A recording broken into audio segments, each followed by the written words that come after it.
জামাতের আমির ডক্টর শফিকুর রহমানকে নিয়ে বিতর্ক থামছে না। তার কথা, তার কর্মকাণ্ড, তার যে গতিবিধি, নড়াচড়া, সব কিছুই অনেকের নিকট অস্বাভাবিক মনে হচ্ছে। তাকে নিয়ে প্রশংসাকারী যারা রয়েছেন তাদেরও বাড়াবাড়ি আছে, আবার তার যারা সমালোচনা করছেন তারাও কিন্তু খুব নির্মমভাবে, নির্দয়ভাবে, নিষ্ঠুরভাবে তার একটি সাধারণ অভিব্যক্তি বা কথাকে এটিকে এতটা জটিল আকার ধারণ করাচ্ছেন বা এতটা জটিল পরিস্থিতি নিয়ে যাচ্ছেন যে এই ভদ্রলোকের প্রাণবায়ু কতক্ষণ থাকে, তার ইমেজ কতক্ষণ থাকে এবং তিনি দলের নেতৃত্বে কতদিন থাকতে পারেন, এটি নিয়ে যথেষ্ট সন্দেহ দেখা দিয়েছে। কারণ হলো জামাত একটা খুবই কনজারভেটিভ দল, রক্ষণশীল দল। এখানে যারা আমিরের পদে ছিলেন অতীতকালে তারা সবাই একেবারে খুব কম কথা বলেছেন, এবং অতীতে যারা একটু কথা বলার চেষ্টা করেছেন সবাই কিন্তু বিপদে পড়েছেন।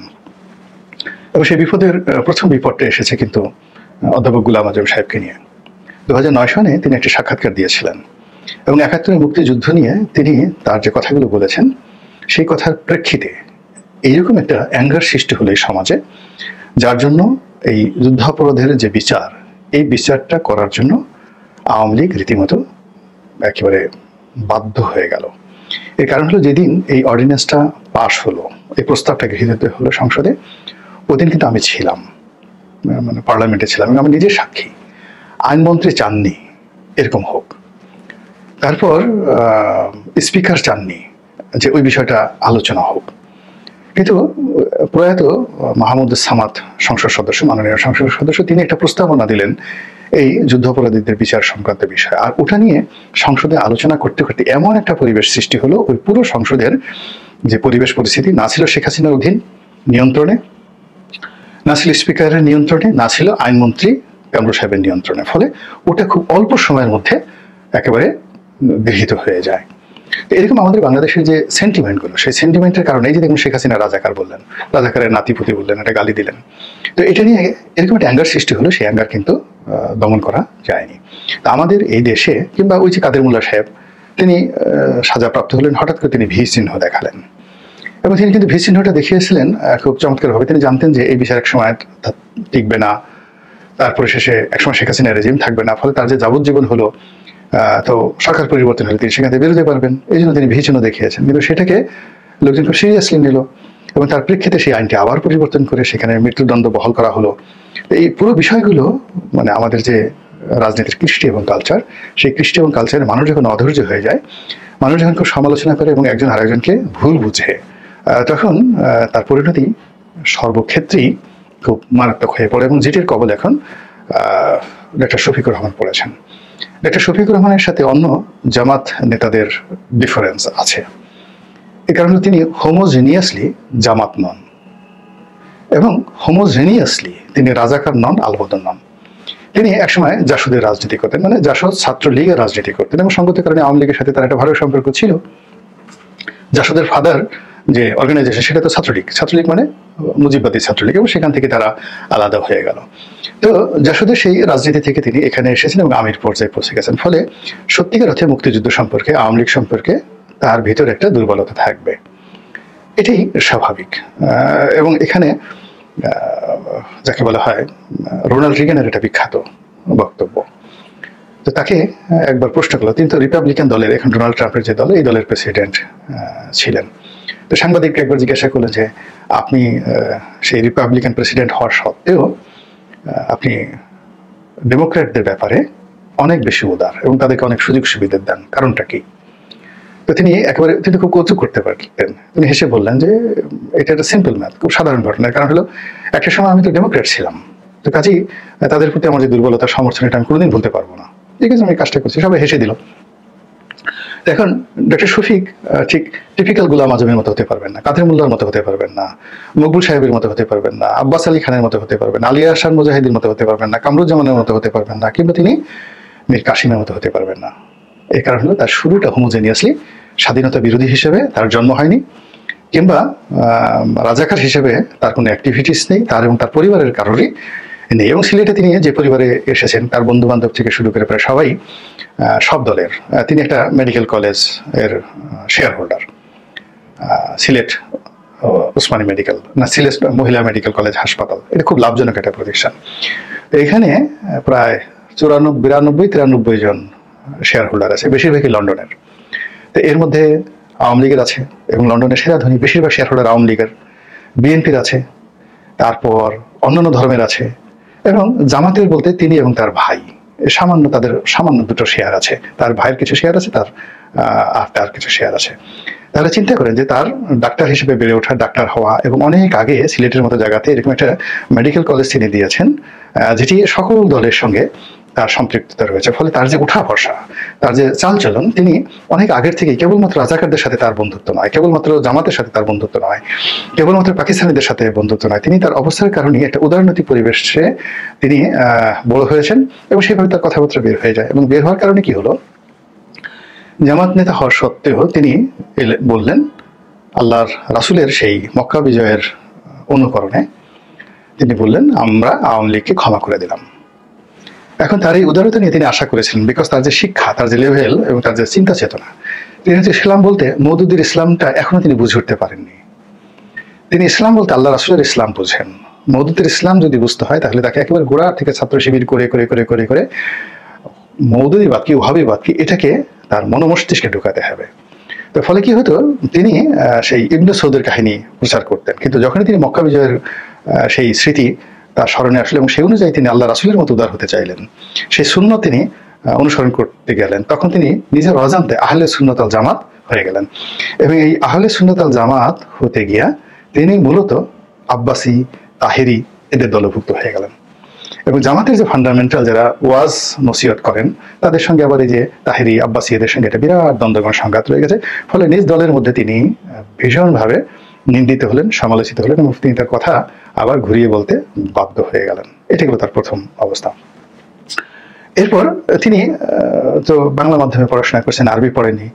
তো মাদ্রাসায় যারা পড়েন তাদের যে মন মানসিকতা, কওমিলানি যারা পড়েন, হাফিজি যারা পড়েন, তারপরে শেষে আলিয়া মাদ্রাসায় যারা পড়েন, তাদের যে মন মানসিকতা, এটা বিশ্ববিদ্যালয়ে ইঞ্জিনিয়ারিং পড়ায় বা ডাক্তারি পড়ে, দার্শনিক পড়ে, এটা জীবনে কখনোই তাদের একত্রে বসবাস সম্ভব নয়। এবং তার আগে যেমন কামরুজ্জামান বাই বর্ণ শিবির, বাই বর্ণ সেই যাকে বলা হয় জামাত, কিন্তু তারপরও তিনি ঢাকা বিশ্ববিদ্যালয়ের খুবই মেধাবী ছাত্র ছিলেন, all through the first class পাওয়া, যিনি যুদ্ধাপরাধের দায়ে যাকে ফাঁসিতে লটকানো হয়েছে। তো তিনি অনেক প্রোগ্রেসিভ চিন্তা ভাবনা করতেন, এবং সেই আধুনিক চিন্তা ভাবনার কারণে জামাতের মধ্যে তিনি কিন্তু ভীষণ রকম ভাবে সমালোচিত ছিলেন। তো এরকম কাদের মোল্লার এই অবস্থা, তাকে নিয়েও কিন্তু সে খুব আধুনিক মন মানসিকতার লোক ছিলেন আব্দুল কাদের মোল্লা। কারণ হলো তিনি প্রথমে ছাত্র ইউনিয়ন করতেন, ছাত্র ইউনিয়ন থেকে শিবিরে আসছেন, শিবির থেকে আবার জামাতে আসছেন, কিন্তু তার জীবনের একটা বিরাট অংশ কেটেছে শিক্ষকতায়, বিরাট অংশ কেটেছে তার যাকে বলা সাংবাদিকতায়, এবং তিনি বাংলাদেশ ফেডারেল সাংবাদিক ইউনিয়নের নেতা ছিলেন, প্রেস ক্লাবের নেতা ছিলেন, সব মিলিয়ে মানে সেই এরশাদের যুগে। তো কাজেই এরকম আধুনিক মন মানসিকতা সম্পন্ন লোক যারা জামাতে এসছে, তাদের সবারই কিন্তু জামাতে দুর্ভোগ এবং দোষার মধ্যে পড়তে হয়েছে। তো ডক্টর শফিক প্রথমত যেহেতু ভিন্ন লাইন থেকে এসছেন, দ্বিতীয়ত এই যে এমন একটা ঘটনা ঘটল বিজয়, এই সময়টাতে তিনি যেভাবে লাইমলাইটে আসছেন, তাকে নিয়ে যেভাবে মানুষ আগ্রহ দেখাচ্ছে, কিংবা তিনি যেভাবে কথা বলছেন, এটাকে জামাতের যারা কনজারভেটিভ লোকজন তারা অতি কথন বলছেন। জামাতের যারা প্রতিদ্বন্দ্বী রাজনৈতিক, তারা চিন্তা করছেন যে আল্লাহ জামাতে এগিয়ে গেল, ডক্টর শফিককে তো সবাই জিজ্ঞাসা করে, আমাদেরকে কেউ জিজ্ঞাসা করে না, ইত্যাদি ইত্যাদি বিষয়গুলো। এবং এর মধ্যে ম্যাটিকুলাসলি জামাত যে কাজগুলো করেছে, প্রশাসনের অতি গুরুত্বপূর্ণ জায়গাতে তাদের নিজের লোক বসিয়ে ফেলেছে, ফাইন্যান্সিয়াল ইনস্টিটিউশনগুলো তারা নিজের নিয়ন্ত্রণে নিয়েছে, এবং তাদের নেতাকর্মীরা এখন মানে একেবারে বুক ফুলিয়ে অক্সিজেন দিতে পারছে। তো এরই মধ্যে তিনি আবার যখন ইংল্যান্ডে গেলেন, ইংল্যান্ডে গিয়ে তিনি এই কতগুলো কথা বলেছেন, যে কথাগুলো আপনি যদি একজন পলিটিক্যাল সায়েন্টিস্ট হন, তাহলে তার এই কথার জন্য তাকে ধন্যবাদ দেওয়া উচিত। আপনি যদি একজন দার্শনিক হন, তাকে ধন্যবাদ দেওয়া উচিত। আপনি যদি একজন মনোবিজ্ঞানী হন, তাহলেও তাকে মানে শ্রদ্ধা জানানো উচিত। এর কারণ হলো আমাদের এই সমাজে এই এখন সবাই শুধু ফ্যাসিবাদ ফ্যাসিবাদ ফ্যাসিবাদ, ফ্যাসিস্ট ফ্যাসিস্ট, মানে এনি নেগেটিভ কথাবার্তা বা গালাগালি, এগুলো একটা জাতিকে, ব্যক্তিকে মানে সাইকোলজিক্যালি তাকে মেরে ফেলে। আপনি কাউকে গালি দিলেন, যেমন আপনি ফ্যাসিস্ট বললেন, এতে ওই সেই লোকের কিছুই হবে না, কিন্তু নিজে নিজে নিজে নিজে আপনি একটা সময় ফ্যাসিস্ট হয়ে পড়বেন, আপনি ফ্রাস্ট্রেটেড হয়ে পড়বেন, আপনি নিজেকে অবদমিত করবেন। এটাই মনোবিজ্ঞানের ভাষা, এটাই ডাক্তারের ভাষা, এটাই চিকিৎসা বিজ্ঞানের ভাষা। তো তিনি যে কথাটা বলছেন সেটা হলো গালি দেওয়া। এমনকি আপনি দেখেন যে সকল মনোবিজ্ঞান, পৃথিবীর সকল মনোবিজ্ঞান এবং এই সংক্রান্ত যারা দার্শনিক রয়েছেন, যেমন ধরেন আপনার সেই বিখ্যাত স্বপ্ন বিষাদ, যদি ধরেন এই মুহূর্তে আমার নামগুলো মনে আসছে না। তো এই যে যত দার্শনিক তারা সবাই প্রথমে বলেছেন যে আপনারা কেউ গালাগালি করবেন না, কোনো পশুর চেহারা দেখবেন না, আর পশুর নাম নেবেন না, এবং কাউকে গালি দিতে গিয়ে সেই পশু নাম উচ্চারণ করে কাউকে গালি দেবেন না। আপনার নিজের অজান্তে আপনার ভিতরে পশুত্ব চলে আসবে। It's a language of psychology. আবার আপনি কারো গীবত গাইছেন, পেছনে পেছনে গালাগালি করছেন এবং বারবার অন্যকে নিয়ে সমালোচনা করছেন, অন্যের পার্সোনাল বিষয়গুলো আপনি সামনে আনার চেষ্টা করছেন, আলটিমেটলি এটা আপনাকে একটা মানসিক বিকারগ্রস্ত ব্যক্তিতে পরিণত করে ফেলবে। তো সেই জিনিসগুলো একজন ডাক্তার হিসেবে উনি খুব ভালো করে জানেন। এই জন্য এখন আওয়ামী লীগকে কেন্দ্র করে যে সবাই অকথ্য ভাষায় গালাগাল করছে, এটাকে তিনি মনে করছেন যে এটা এক ধরনের কাপুরুষতা। এই কারণে আওয়ামী লীগ যখন ক্ষমতায় ছিল তখন তো কেউ এই ধরনের কথা বলতে সাহস পেত না, এখন তারা নেই প্রেক্ষাপটে। এবং আগামী 20 বছর আওয়ামী লীগের কোনোভাবে আসার সম্ভাবনা নেই। তো কেন তাদের নাম উচ্চারণ করে আমি ক্ষতিগ্রস্ত হতে যাব, বা কেন তাদেরকে গালাগালি করে তাদের নাম উচ্চারণ করে আবার তাদেরকে আলোচনার পদ্ধতিতে আনতে যাবো? এই কথাগুলো তো খুব স্বাভাবিক তিনি এই কথাগুলো বলেছেন। 2 নম্বর হলো যে আওয়ামী লীগের জমানাতে দেখেন এই ফাঁসি চাই ফাঁসি চাই ফাঁসি চাই, এই জামাত ইসলামী লোকদের বিরুদ্ধে ফাঁসি ফাঁসি ফাঁসি, ছোট ছোট পোলাপানও ফাঁসি, এই দাবিটি যখন হলো বা এই ধরনের স্লোগান যখন হলো 2011-12 সনে, সেটা আওয়ামী লীগকে আজ কোথায় নিয়ে আসছে আপনি দেখুন। একইভাবে এখন এই ফাঁসি থেকে ফ্যাসি, এই ফ্যাসি নিয়ে যে সকল কথাবার্তা বারবার বলতে গিয়ে আপনি দেখেন যেই লোকগুলো 4-5টা আপনার ফেস বাংলাদেশে খুব অল্প সময়ের মধ্যে যারা প্রতিদিন কথা বলতে গিয়ে শুধু fascist, fascist Hasina, fascist Awami League, ফ্যাসিবাদী, এই কথাগুলো তারা না বলে যাদের ঘুম হারাম হয়ে যায়, এই লোকগুলোর চেহারা দেখেন।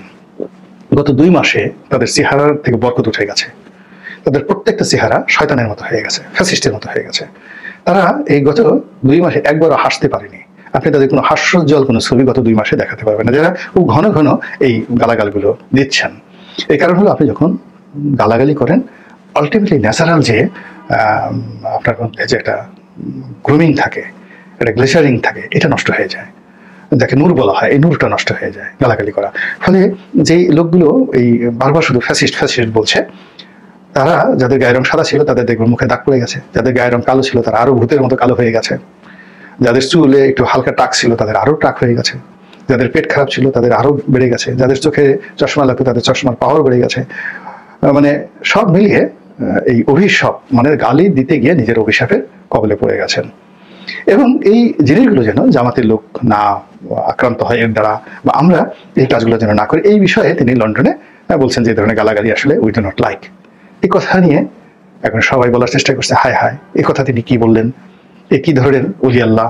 মানে জামাতের অনেক যারা ওয়াশ করেন তারা এখন তাকে জিন্দা অলি বলে অনেকে তার তেল মারার চেষ্টা করছেন, যে কেউ যদি জিন্দা অলি দেখতে চান তাহলে একটা শফিকুর রহমানকে গিয়ে দেখে আসেন। এখন সবাই বলার চেষ্টা করছেন এই কেমন অলি, যে অলি এই শেখ হাসিনা এত খুন করলো, জখম করলো, তাদেরকে গালাগালি করতে নিষেধ করে, এই কেমন অলি আবার সেই গোপনে গোপনে আওয়ামী লীগের সাথে সম্পর্ক করার চেষ্টা করে। যদিও মানে এই কথাবার্তা দ্বারা যারা সন্দেহ করবেন তারা ধরে নিচ্ছে যে তিনি আওয়ামী লীগের সঙ্গে একটা আঘাত করতে চান, এই কেমন অলি, মানে এই নানা রকম বিষয়াদি নিয়ে। তো এটি আমার জন্য এই যে আলোচনা আমি করলাম, আল্লাহ প্রথমত আমাকে এই যে এ ধরনের গালাগাল থেকে রক্ষা করুন, আমি যেন কোনো অবস্থাতে কোনো মন্দ আচরণ করি না। আর ডক্টর শফি যে কথাগুলো বলেছেন সেই কথাগুলো সারা পৃথিবী তাকে সমালোচনা করলেও আমি ব্যক্তিগতভাবে মনে করি তিনি সঠিকই বলেছেন, এবং এই কথা বলার অধিকার তার আছে। তিনি বয়সে মুরব্বী, প্রাজ্ঞ এবং জীবন যুদ্ধে পরাজিত নয়, সফল একজন মানুষ, সব দিক থেকে সফল। তো একজন সফল মানুষ তার যে কথাগুলো বলেছেন সেই তার সফলতার পর্যায়ে না পৌঁছালে তার সেই কথা সমালোচনা করা বা তার চেয়ে এক গ্রেড উপরে না থাকলে তার সমালোচনা করার যোগ্যতা কারো আছে বলে আমি মনে করি না। বরং তার এই যে কর্মজীবনের সফলতা, রাজনৈতিক জীবনের সফলতা, একটা দলের সর্বোচ্চ পর্যায়ে আছেন।